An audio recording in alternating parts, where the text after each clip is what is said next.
Todd was really starting to see what Valena's point was about the lack of a car. Having left his car parked somewhere near his old job site, he did not particularly feel like walking all the way over there with broken ribs just to be shot upon being spotted. Walking all the way to his shitty apartment with broken ribs? Well, that was just a necessary evil. One of the only benefits of living in a terrible area is people turn a blind eye to the unusual. Here he was, hobbling down the street in a neck brace and arm cast, clutching his ribs, looking like he had just escaped a hospital, because he had, and he'd only caught one stray glance directed his way. It made sense. If you were unlucky enough to witness something that people in power wanted to keep under wraps, you would not ever witness anything ever again. Still, it would be nice for someone to offer to help him cross the street or something. Lord knows he does not have a good track record with that now. Todd was really starting to wish he had just bit the bullet and stayed in that hospital room after he woke up, but he knew he couldn't. There were too many eyes, too many bills, and surely if he stayed longer he would have left a paper trail. They couldn't get his name off his ID, considering he left his wallet in his car. Once the Mafia found out he snitched, he tried to drive away. Apparently, they were 4 steps ahead, as they had slashed all his tires. Now all his personal possessions, anything that he could tie his identity to, resided in the car. How smart. At least Valena's traffic offense would be listed against a John Doe. Maybe the case would be thrown out altogether. She would like that. Maybe she could pretend the whole situation was a horrible nightmare. A horrible nightmare that he had to suffer through alone. Man, this wasn't going to be pretty. He looked up at the stairs to his apartment, already dreading the painful ascent.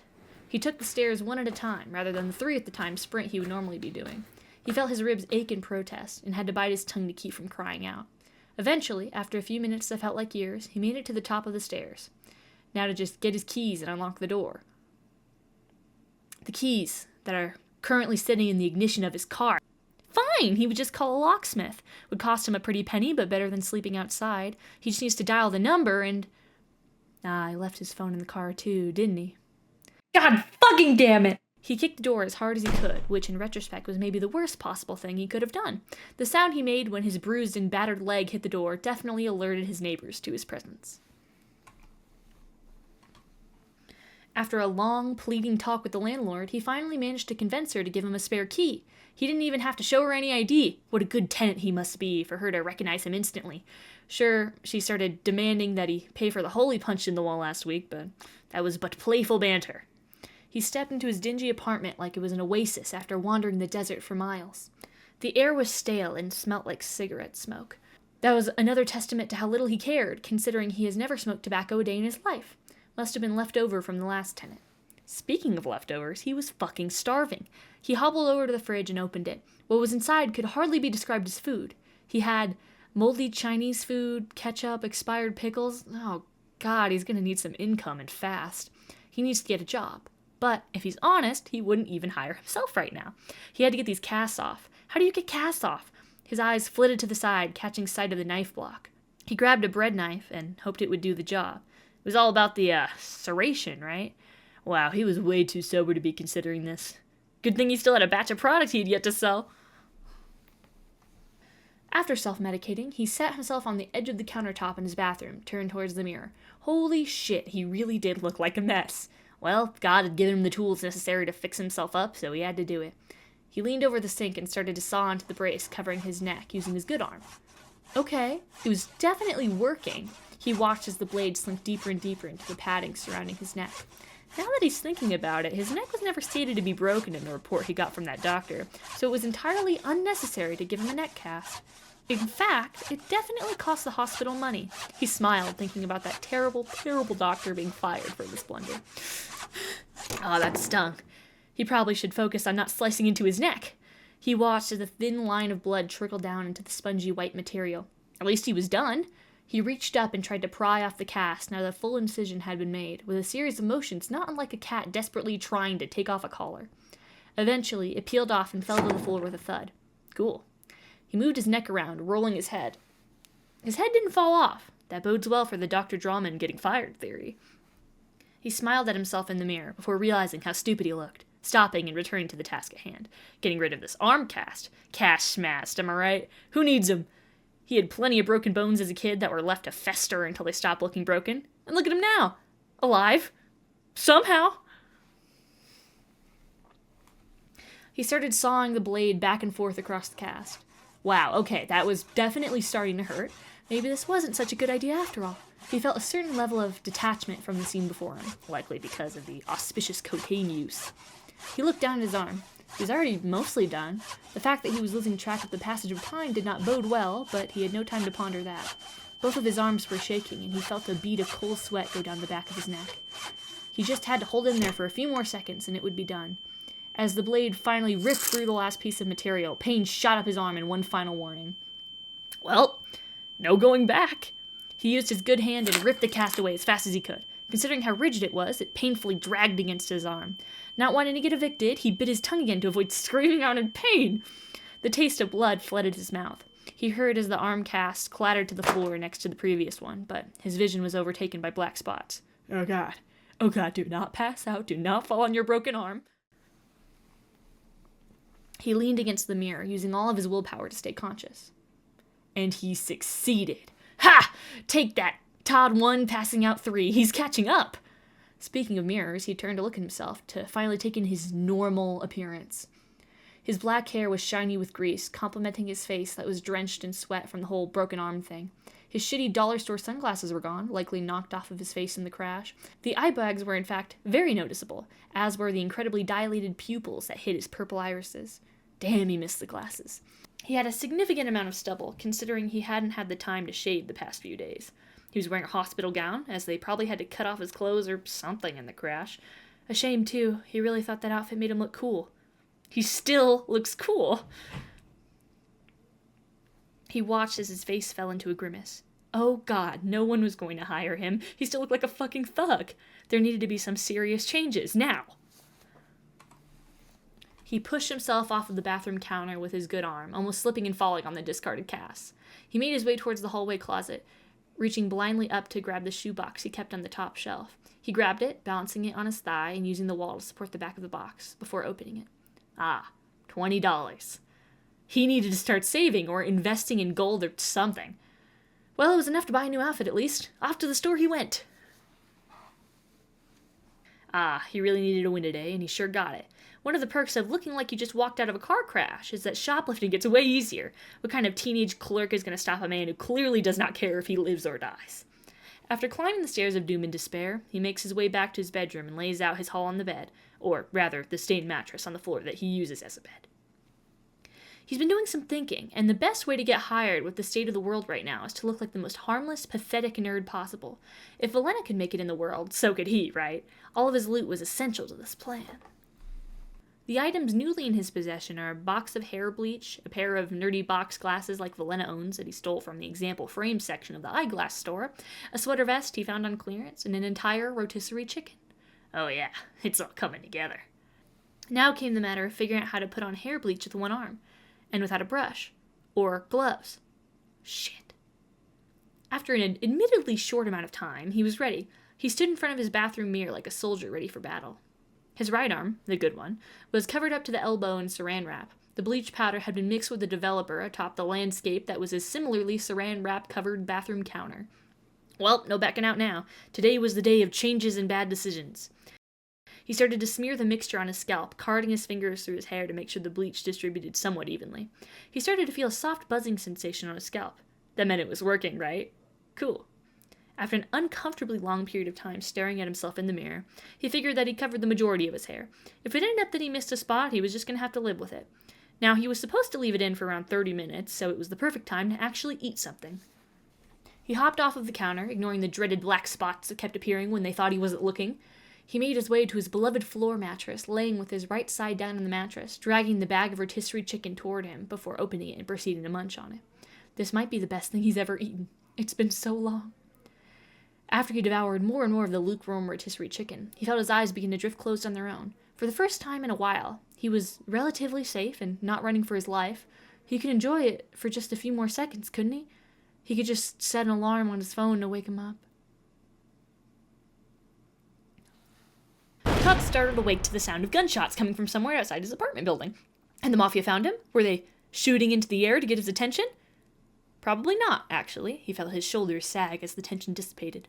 He reached up to scratch his head. God, why was his hair so itchy? Oh God, he forgot about the bleach. Todd bolted upright in bed, nearly falling flat on his face in his haste to get to the bathroom. He was pretty certain that leaving bleach in your hair too long was a surefire way to go bald. He couldn't go bald. He just couldn't. He sprinted into the bathroom, slipping on the bath mat due to his residual speed. He turned on the shower and immediately got in, despite how freezing cold the water was. He forgot to take off the gown, but it's not like this outfit was going to be making it into his normal rotation anyways. It was already ruined from the bleach. No other reason. His hair was scrubbed as best a man with one working arm could. He grew increasingly concerned as he had to break up his hair, which had decided to take on the same consistency as if he sprayed an entire can of hairspray. After much worrying and enough time for a shitty water heater to start producing showerable temperatures of water, he was finished. He stepped outside the shower, shaking his hair out like a dog that had been stuck out in the rain. His neck protested, still somewhat stiff from the brace of pain and despair. But now the mirror was fogged up. He looked around for something to use and found a spare rag. As he wiped down the mirror, he thought about his new appearance. If he wasn't bald, he would definitely at least be like a hot platinum blonde, right? Oh no. Something surely had to be wrong. This had to be a dream. His hair was orange. Orange? He hurriedly grabbed the box of bleach, turning it to the back. Oh god, black lifts to orange? How does that work? Who's gonna hire him now? Look at the bright side, Todd. At least you aren't bald. This is only the second worst option. He thought this to himself, but it granted him very little solace. It's fine. It's so fine, it's crazy. This was the cool nerd look nowadays. He was going to fit right in.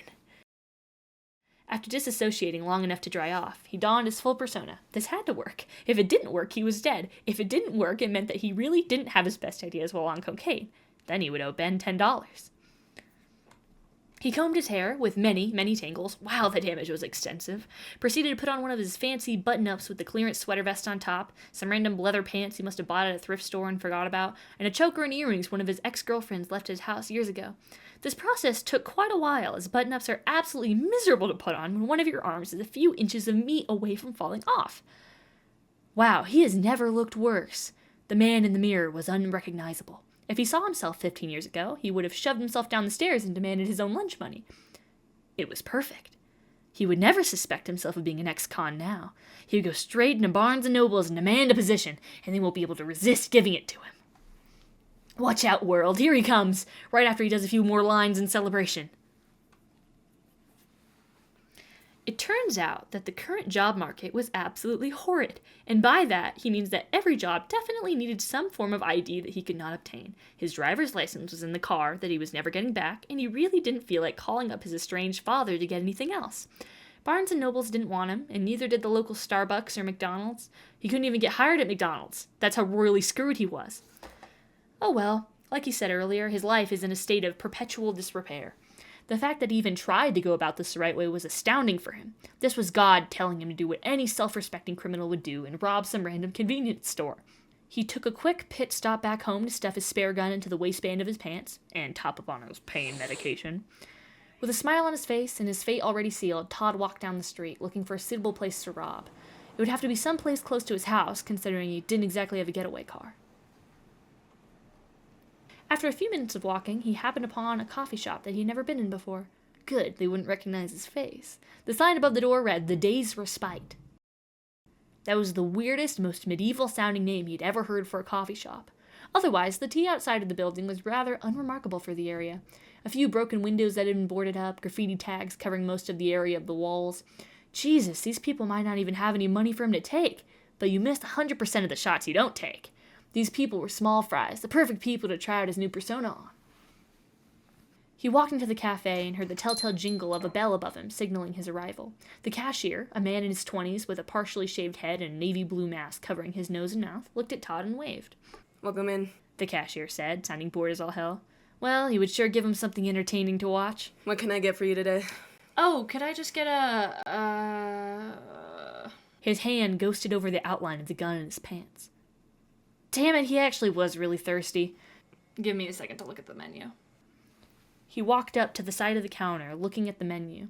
They had a bunch of tea options that he couldn't read, a few types of coffee, some pastries. God, he hadn't been to a cafe in so long. He looked at the cashier in the eyes and smiled as earnestly as he could. The cashier's eyebrows furrowed, and they looked away awkwardly.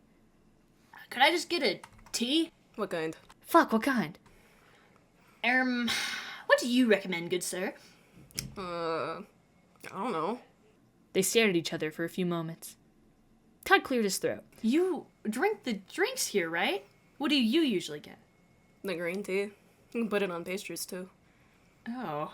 Todd stared down at the grout in the floor tiles. That's, cool, I guess? The menu's over there. There's all the tea we sell. The cashier hooked his thumb behind him, pointing at the board.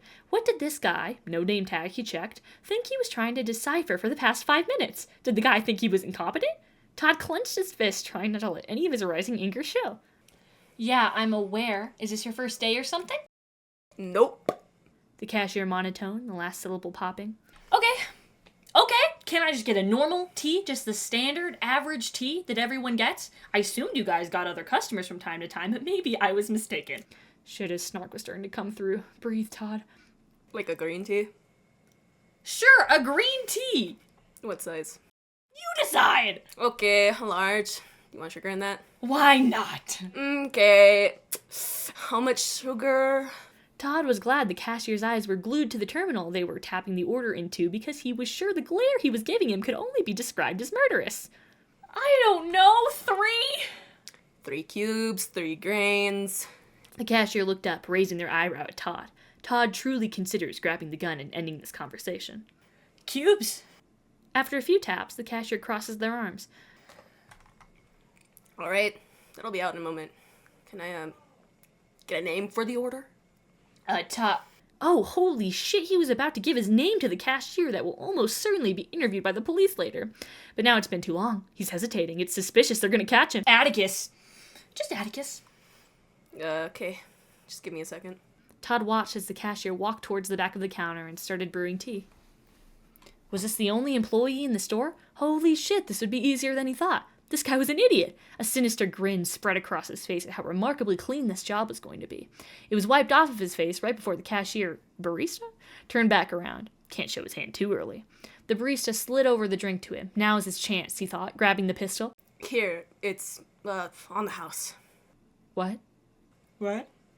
The barista looked to the side, his face showing what seemed to be embarrassment. He wasn't very expressive in general. Sorry, I know I kind of fucked up the cashier thing. I don't normally man the front. We're just short-staffed right now. So free drink. Boss says I need to be nicer. Todd truly froze. This guy was being nice to him? Doing him a favor? Todd quickly put on his weak persona like an ill-fitting suit. Oh, thank you. I'm sorry I was being a dick. I've just had a long day, you know. Todd had an idea. A genius idea. Just job searching. The market is tough nowadays, you know? They just don't care for all my years of cashiering experience. He expected the barista to light up at this admission, but their face remained stoic as ever. So I've heard. The barista honestly didn't seem to care for him in the slightest. Not the direction he was trying to go. Todd guessed he would just have to come out and ask. By any chance, are you guys hiring? The barista paused, thinking for a moment. I think so. Want me to ask my boss about it? Yes, finally! If you wouldn't mind. What's your name? The barista hesitated before answering. Osmium. Okay, that is not a real name, and he would know, as the self-proclaimed owner of one of the worst names of all time. But he wouldn't comment on it. This man may be his future co-worker. If you wouldn't mind, Osmium. He gave Osmium one of his award-winning please don't shoot me smiles. Okay. She's just here in the back. Follow me. Osmium gestured towards the entryway to the back of the counter. He grabbed his complimentary tea, then followed, a noticeable pep in his step. His life was really looking up. He might even get a real job. He took a sip of the tea. Still disgusting. He hates tea. He watched as Osmium knocked on the door to the back room and heard an all too familiar, "Come in." from behind it. No, it couldn't be. Osmium took the initiative to open the door, and sitting at a modest desk was none other than Velena Verdite, the last person he wanted to see right now. They stared at each other, the tension so thick you could saw it with a bread knife. What the fuck did you do to your hair, Todd?